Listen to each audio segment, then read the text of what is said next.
მოგესალმებით კოლეგებო, მოგესალმებით ამ წრეს საზოგადოებას. დღის წესრიგი დარიგებულია, გვაქვს ერთი საკითხი საქართველოს მთავრობის მიერ საკანონმდებლო ინიციატივის წესი წარმოდგენილი საქართველოს კანონის პროექტი კორუფციის წინააღმდეგ ბრძოლის შესახებ საქართველოს კანონში სრულების შეტანის თაობაზე. პირველი მოსმენი დაჩქარებული წესით. ხოთ დავამტკიცოთ დღის წესრიგი. დიდი მადლობა. მომხსენებელი გახლავთ ბატონი ირაკლი ნატარეიშვილი, ეკონომიკის მინისტრის მოადგილე. გთხოვთ. ოთხრომ პრინციპების დონეზე წარმოვიდგინოთ საკითხი კომიტეტს. მოგესალმებით ბატონო თავმჯდომარე, მივესალმები პარლამენტის წევრებს. პირველი მოსმენით და დაჩქარებული წესით განსახილველად წარმოგიდგენთ კორუფციის წინააღმდეგ ბრძოლის შესახებ საქართველოს კანონის ცვლილებების პროექტს. როგორც მოგეხსენებათ, დაგროვებითი პენსიის შესახებ საქართველოს კანონში 2024 წელს განხორციელდა მნიშვნელოვანი ცვლილებები, რომელიც მათ შორის შეეხებოდა საპენსიო ფონდის მმართველობითი სტრუქტურის მნიშვნელოვან გაუმჯობესებას, რის შედეგადაც დღეის მდგომარეობით უკვე ფონდის მმართველობით საბჭო ჩამოყალიბებულია პროფესიული წევრებისგან, ეს არის 9 წევრისგან შემდგარი საბჭო, საიდანაც ერთი წევრი წარმოადგენს თანამდებობრივ წევრს, ეს არის კანონით განსაზღვრული და ასევე მთავრობის დადგენილებით არის განსაზღვრული ასეთი წევრის ვინაობა, ეს არის ეკონომიკის ან განვითარების სამინისტროს კაპიტალის ბაზრის განვითარების და საპენსიო რეფორმის დეპარტამენტის უფროსი თანამდებობრივად. ასევე ამ ახალმა მოწყობამ განსაზღვრა რამოდენიმე პირობა, რომელიც მათ შორის შეეხება მმართველობითი საბჭოს უფლებას საპენსიო ფონდის აღმასრულებელ დირექტორად აირჩიოს ერთ-ერთი თავიანთი წევრთაგანი და როგორც მოგახსენეთ, ესე იგი საქართველოს მთავრობის წარმომადგენელი ასევე არის გამწესებული მმართველობით საბჭოში. ამავე დროს აღნიშნული წესები გარკვეულწილად მოვიდა კოლიზიაში კორუფციის წინააღმდეგ ბრძოლის შესახებ საქართველოს კანონის მე-13 მუხლის მეორე პუნქტთან, რომელიც კრძალავს საჯარო სამსახურის მიერ მათ შორის ანაზღაურებად საჯარო თანამდებობაზე მეტი პოზიციის დაკავებას საჯარო მოსამსახურის მიერ.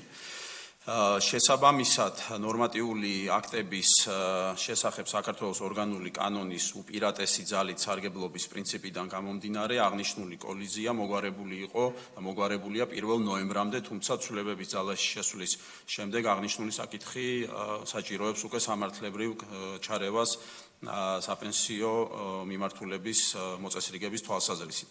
შესაბამისად, იმისათვის რომ 1 ნოემბრიდან იქნას უზრუნველყოფილი კორუფციის წინააღმდეგ ბრძოლის შესახებ კანონის შესაბამისობა, დაგროვებითი პენსიის შესახებ კანონთან წარმოდგენილია ცვლილებების პაკეტი, რომელიც მე-13 მუხლის მეორე პუნქტს უმატებს შემდეგი სახის გამონაკლისებს. პირველი, ესე იგი, ანაზღაურების და თანამდებობრივი შეუთავსებლობის კომპონენტში ემატება საპენსიო ფონდის აღმასრულებელი დირექტორის პოზიცია, თუ დირექტორი ამავე დროს საპენსიო ფონდის მმართველობითი საბჭოს პროფესიონალი წევრი იქნება, ხოლო რაც შეეხება თანამდებობრივი წევრის შეუთავსებლობას, ამის აღურფრა ხდება ზოგადი ჩანაწერით, კერძოდ თანამდებობრივი შეუთავსებლობის გამონაკლისების ჩამონათვალს ემატება ჩანაწერი, რომელიც უშვებს საჯარო მოსამსახურის მმართველობით სათათბირო ფუნქციის კომისიებსა და საბჭოებში დასაქმებას ანაზღაურების გარეშე, რათა შენარჩუნებული იყოს ის სტატუსი, რომელიც აქვს დღეს თანამდებობრივად გამწესებულ საბჭოს წევრს საპენსიო ფონდში. მადლობა.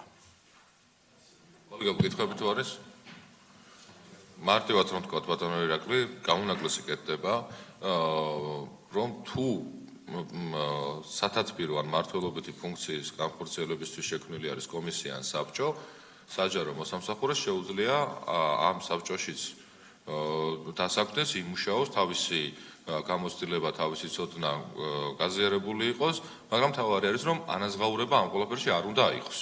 პრინციპი, რომ საჯარო ფინანსების ხელმონჭირე დახარჯვა მოხდეს, ამოკლავდებურად შენარჩუნებული იქნება. თავარი არის, რომ ადამიანებმა თავიანთი ხედვები და თავიანთი ცოდნა გაუზიარონ და შემდგომში განსაკუთრებით იყოს მიღებული, მაგრამ ისევ და ისევ ანაზღაურების გარეშე. კიდასტურებთ და მეორე ცვლილება შეეხება უშუალოდ საპენსიო ფონდში მმართველობითი საბჭოს წევრის უფლებას, ასევე დაიკავოს მეორე პოზიცია იმავე ფონდში აღმასრულებელ რგოლში. იმიტომ რომ ესეც კანონით გათვალისწინებული. ესეც საპენსიო კანონით არის გათვალისწინებული 2024 წლის ცვლილებებით. დიდი მადლობა. კოლეგებო, შენიშვნები, მოსაზრებები ხომ არ არის ამ საკითხთან დაკავშირებით? არ არის. გთხოვთ რომ უყაროთ კენჭი, ვინ არის მომხრე? ერთმანეთ იქნა მიღებული გადაწყვეტილება, დიდი მადლობა. ჩვენ ხვალს დაგვჭირდება კომიტეტის სხდომის ჩატარება პლენარული სხდომის შესვენებას დილით. მადლობა.